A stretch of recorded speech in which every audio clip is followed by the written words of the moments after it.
Olá, o Direito Sem Fronteiras de hoje vai falar de um dos principais assuntos das relações internacionais da atualidade, a escolha do presidente dos Estados Unidos.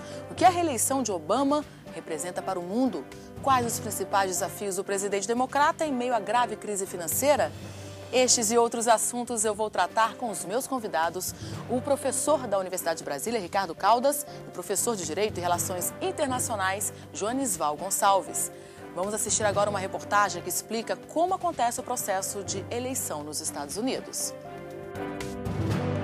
No dia 6 de novembro, os Estados Unidos decidiram nas urnas manter no poder por mais 4 anos o presidente Barack Obama. O democrata foi reeleito com 303 votos do colégio eleitoral. A eleição nos Estados Unidos é indireta e funciona da seguinte maneira: cada estado é representado por um número de delegados no colégio eleitoral e esse número é proporcional à quantidade de pessoas que vivem naquele lugar. Depois de ouvir a população, os delegados vão às urnas e votam no presidente. A disputa foi apertada entre o democrata e o adversário republicano Mitt Romney, na campanha eleitoral considerada a mais cara dos Estados Unidos até hoje. Barack Obama recebeu a notícia da reeleição em Chicago e, no discurso da vitória, afirmou que o melhor ainda está por vir.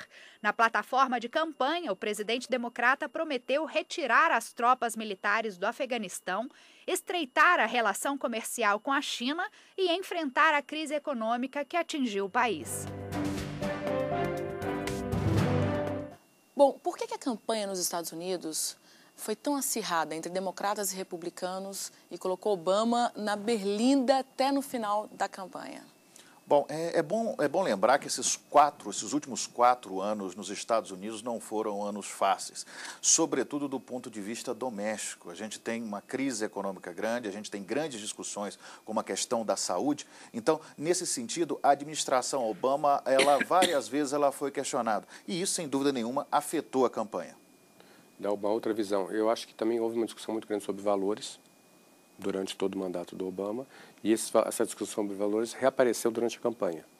A questão do aborto, a questão de casamento de iguais, né, que então foram assuntos muito tocados. O presidente Obama fez questão de falar qual era a posição dele no início da campanha, e isso repercutiu durante toda a campanha, obrigando também o candidato adversário, né, da oposição a se manifestar sobre isso. Então, houve essa guerra, e é interessante a questão também das minorias religiosas, né? O candidato pelo Partido Republicano, curiosamente, ele é mormon, né? De uma seita minoritária nos Estados Unidos, muito comum no estado de Utah, mas pouco comum fora dos Estados Unidos. Então, isso também chamou muita atenção dos americanos.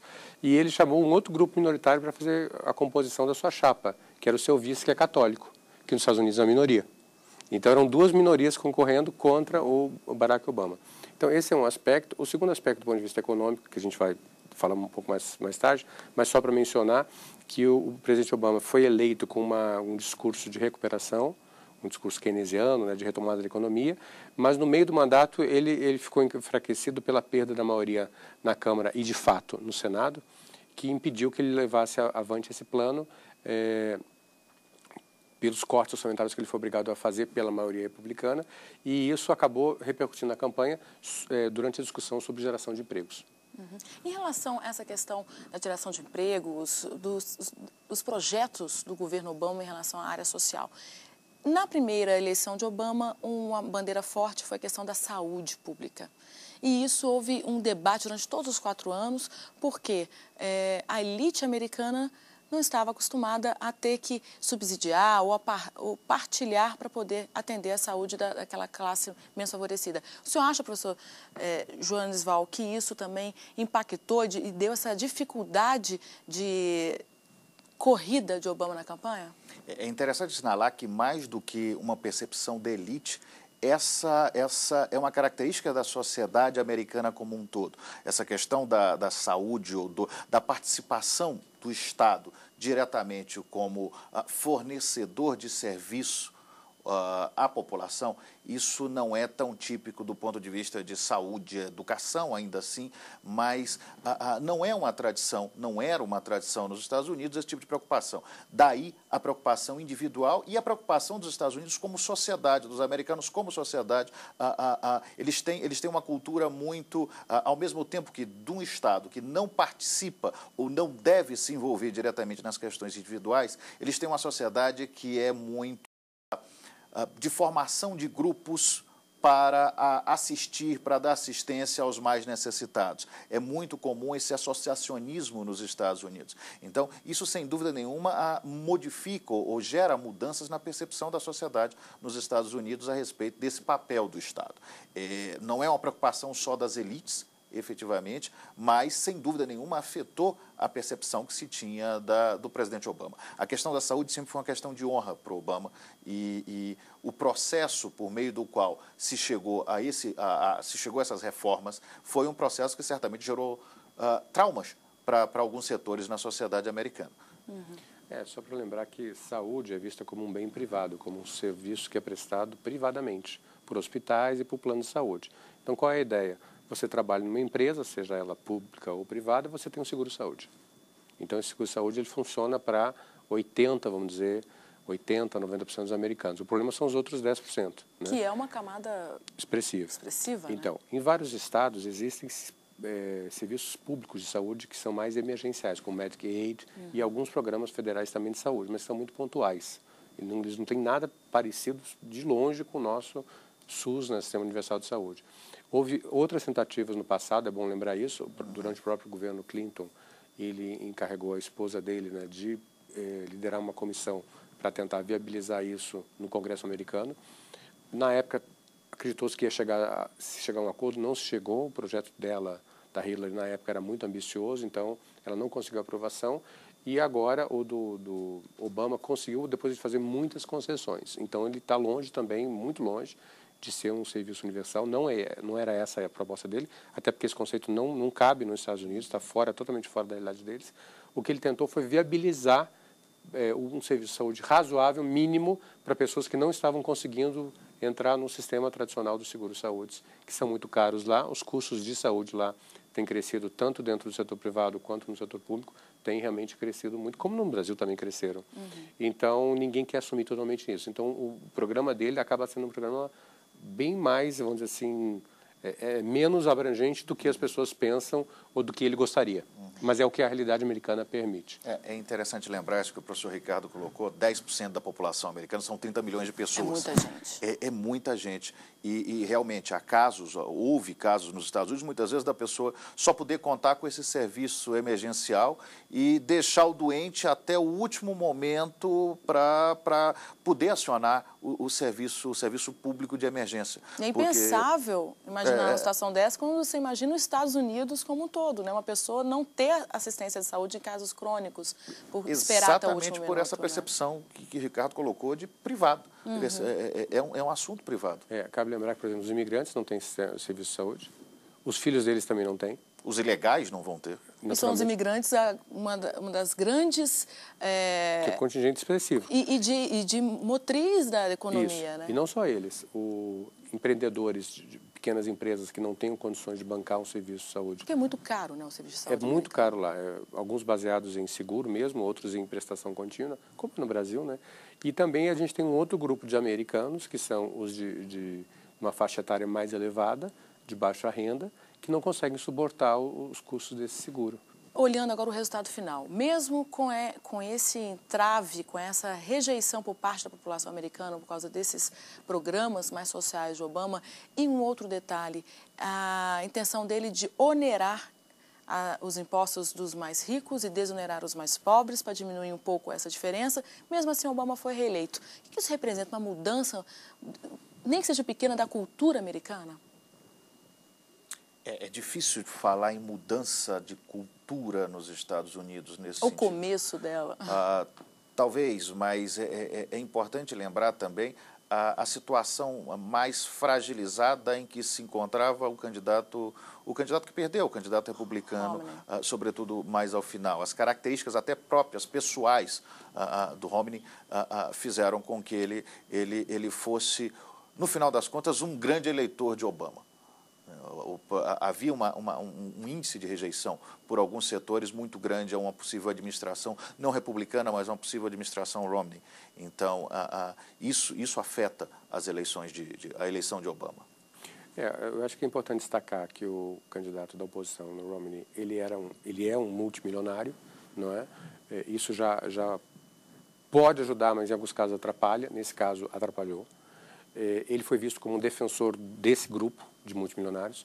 Chegou a informação a público que ele pagava praticamente nada de imposto de renda, porque ele conseguia via elisão fiscal, pagamentos de previdência, etc., né? Ele acabava que ele tinha uma taxa de imposto de renda pago realmente muito baixa. Ficou evidente que ele era defensor disso e que, até pelo próprio programa do Partido Republicano, não se pode falar em aumento de impostos. Quando o Bush tentou isso uns anos atrás, ele praticamente foi linchado dentro do partido, ele teve que voltar atrás. E isso foi um aspecto. E o outro aspecto que a gente tem que mencionar é a questão da mudança demográfica nos Estados Unidos. Então, o eleitor típico do Partido Republicano, para a gente ter em mente, quem que ele é? É o homem branco, protestante, de renda média para alta.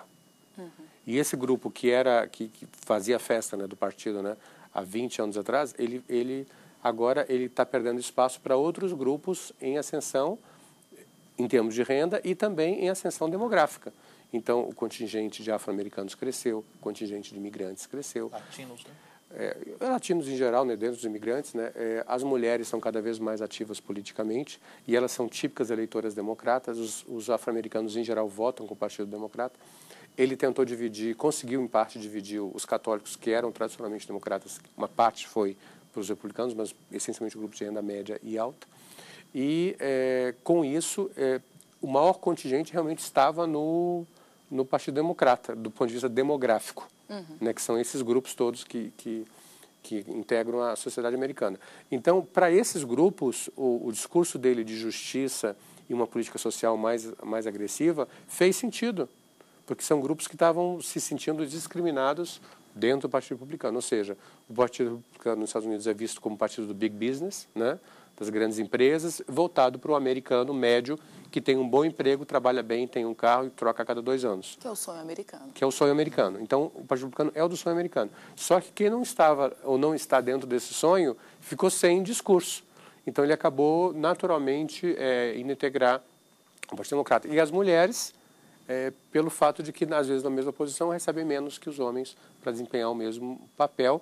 E tem toda essa questão da cultura, da luta pelos direitos das mulheres, que foi abraçada pelo Partido Democrata e não pelo Republicano. Vou pedir um segundo para a gente ir para o intervalo e nós voltamos em seguida com o Direitos Sem Fronteiras. Não saia daí.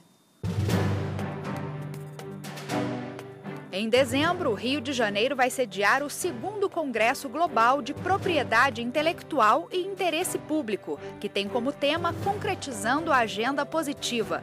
O evento terá foco especial nas oportunidades e desafios gerados pelos BRICS dentro de uma perspectiva global. Informações no site www.direitorio.fgv.br/CTS.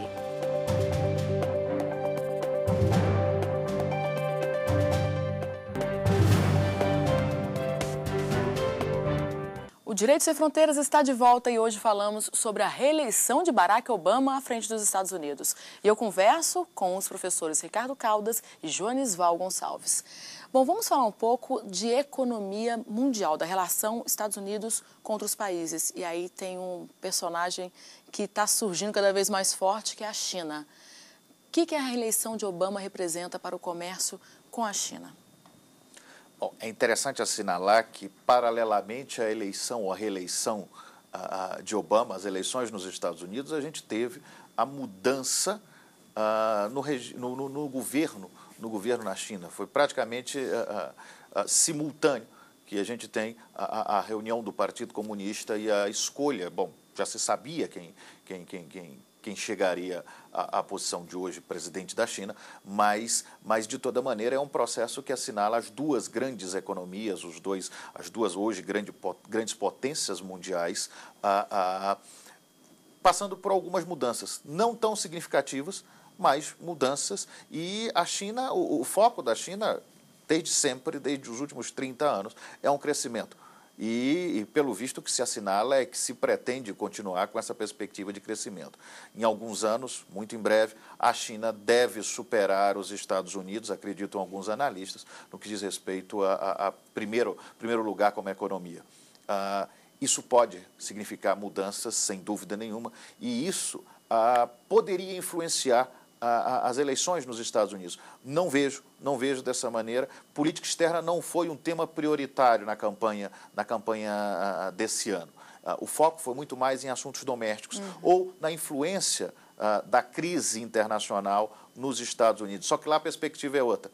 Lá se pensa na crise nos Estados Unidos influenciando, quer dizer, e os efeitos são internacionais. Mas a crise internacional nos Estados Unidos é uma crise doméstica.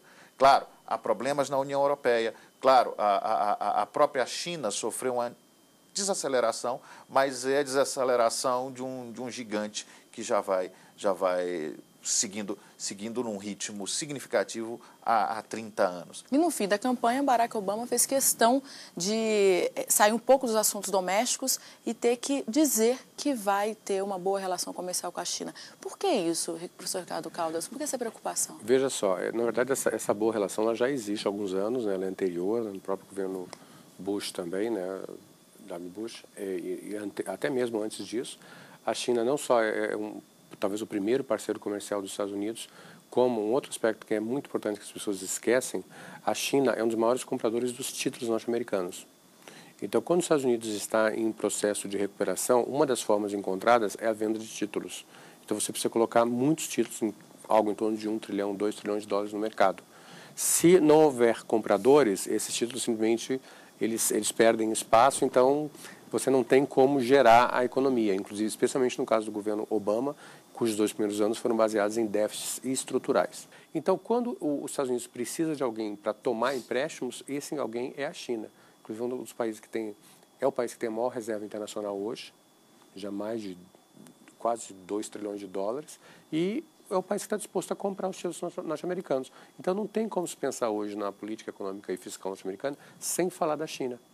Então, a China deixou de ser um adversário em termos humorísticos, em termos de caricatura, mas, na prática, ela é um parceiro dos Estados Unidos. Que Barack Obama não poderia desprezar, então, nesse momento de crise econômica. Nenhum dos dois. A questão, o ponto de conflito com a China é a questão da taxa de câmbio, porque os chineses eles desvalorizam artificialmente a moeda deles para tornar os seus produtos mais competitivos.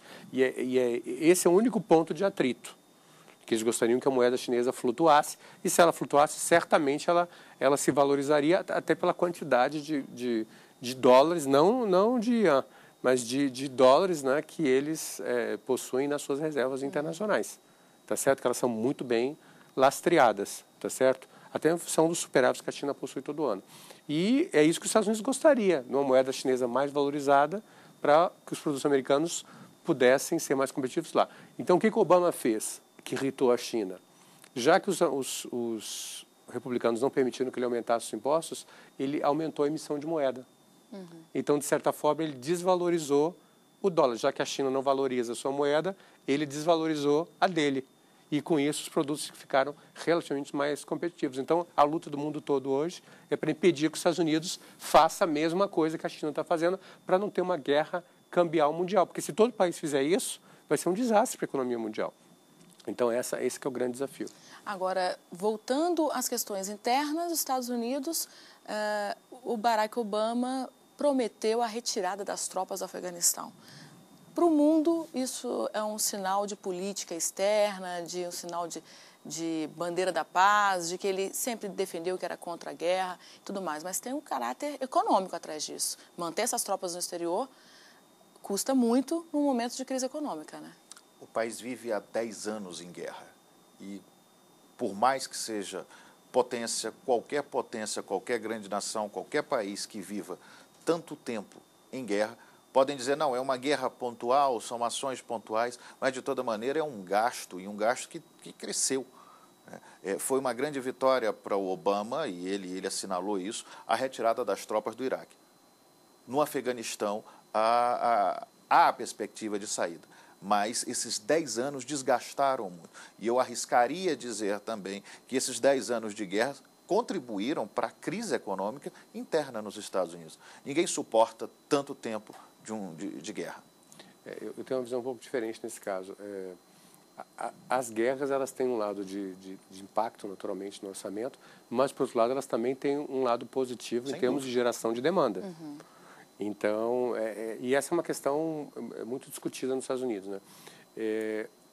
O que a visão do Obama é que se deve gastar menos com guerra e mais com política social. E se eu não tenho dinheiro, né, sobrando, e os republicanos estão controlando o orçamento, que foi o que eles fizeram nos últimos 2 anos, o mais pragmático é eu gastar menos com exército fora e mais com política social dentro. Agora, os gastos não vão deixar de existir, porque aqueles militares são pagos domesticamente ou no exterior. É claro que quando eles estão no exterior, você tem toda uma estrutura de base, etc., que você tem que manter, e de envio de alimentos, etc., que você não teria se eles estivessem domesticamente. Mas, assim, em termos militares, eles vão estar dentro e vão estar sendo pagos, né? Bom, eu quero tratar de Brasil e Estados Unidos, sobre as expectativas do governo brasileiro, então vou chamar agora o quadro Saiba.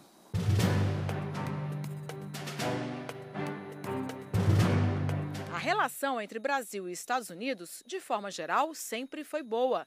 Para os próximos 4 anos, 2 pontos estarão no centro das negociações. Processo de imigração. A possibilidade dos Estados Unidos acabarem com a exigência de visto para brasileiros após 2014. E na área comercial, a longa disputa comercial entre os 2 países em torno dos subsídios agrícolas para a produção de suco de laranja e algodão. O que nós podemos esperar, brasileiros, da reeleição de Obama à frente dos Estados Unidos? Bom, você havia colocado da questão do visto, e essa é uma preocupação que a gente vê. O brasileiro se perguntando muita gente nas ruas, sobretudo classe média, quem quer viajar, se pergunta sobre o visto, quando é que vai acabar a exigência de visto para turista. Bom, o fato é que o Brasil não tem uma tradição de conceder isenção de visto unilateralmente. Então, nesse sentido, por mais que se tenha falado da importância disso, há necessidade de um acordo, de um tratado celebrado, um tratado bilateral com os Estados Unidos. Esse tratado tem que ser negociado, assinado, aprovado pelo Congresso, aprovado pelo Poder Legislativo nos Estados Unidos também. E, após essa aprovação, nós teríamos a ratificação e aí sim começaríamos a ter efetivamente uma possibilidade de isenção de visto de turista. Essa é uma preocupação que tem sido corrente e, nesse sentido, o que a gente percebe é que ainda demora um pouquinho. Existe alguma preocupação do governo brasileiro nessa corrida de mercado consumidor e levar divisas para fora do país? Eu acho que não dessa forma. Eu acho que quem está muito preocupado com isso é a questão do Banco Central mesmo, né? Mas, curiosamente, muitas medidas foram adotadas no Brasil no momento que nós tínhamos um superávit muito grande em dólares, né? E havia preocupação de como internalizar esses dólares. E uma das maneiras encontradas pelo Banco Central foi justamente facilitar a questão das viagens, em geral, do uso do cartão de crédito, etc. Eu acredito que, dado o volume que isso representa hoje, talvez o Banco Central venha a tomar algumas medidas para reduzir isso, porque realmente está havendo gasto com supérfluos, né, muito grande, consumismo muito grande em Miami, Nova York, né, então que acaba onerando a nossa balança de pagamentos, né, na área de serviços, né. Agora, eu gostaria só de mencionar que com a reeleição de Obama, eu diria que provavelmente haverá uma melhoria das relações ainda maior entre o Brasil e os Estados Unidos. O Obama é muito bem visto no Brasil, houve uma torcida muito grande pelo Obama, não só no Brasil como em outros países também, o governo brasileiro certamente. E o que nós precisamos ver e aguardar para ver é se o fato dele ter sido reeleito, ele vai agora, no segundo mandato, atender algumas reivindicações antigas do Brasil, que não conseguiu resolver no primeiro mandato, até porque elas tocam em interesses econômicos muito fortes, como a questão do etanol, a questão do algodão, que é um assunto que teve na OMC agora e voltou, mas que continua, provavelmente continuará sendo um motivo de conflito, a questão do suco de laranja, carnes, produtos de exportação do Brasil. Então, tudo isso eu acho que é importante. E uma dúvida que eu tenho, que eu acho que é uma questão muito relevante para o mundo todo, é a questão da rodada Doha da OMC, que não foi concluída ainda. E eu acredito que agora, no final do ano, como nós tivemos uma eleição na França, até no caso da oposição, né, e uma reeleição nos Estados Unidos, e eu acredito que existe uma pequena janela de oportunidade nesse final de ano e no primeiro semestre do ano que vem para se retomar essa rodada e tentar concluí-la, né?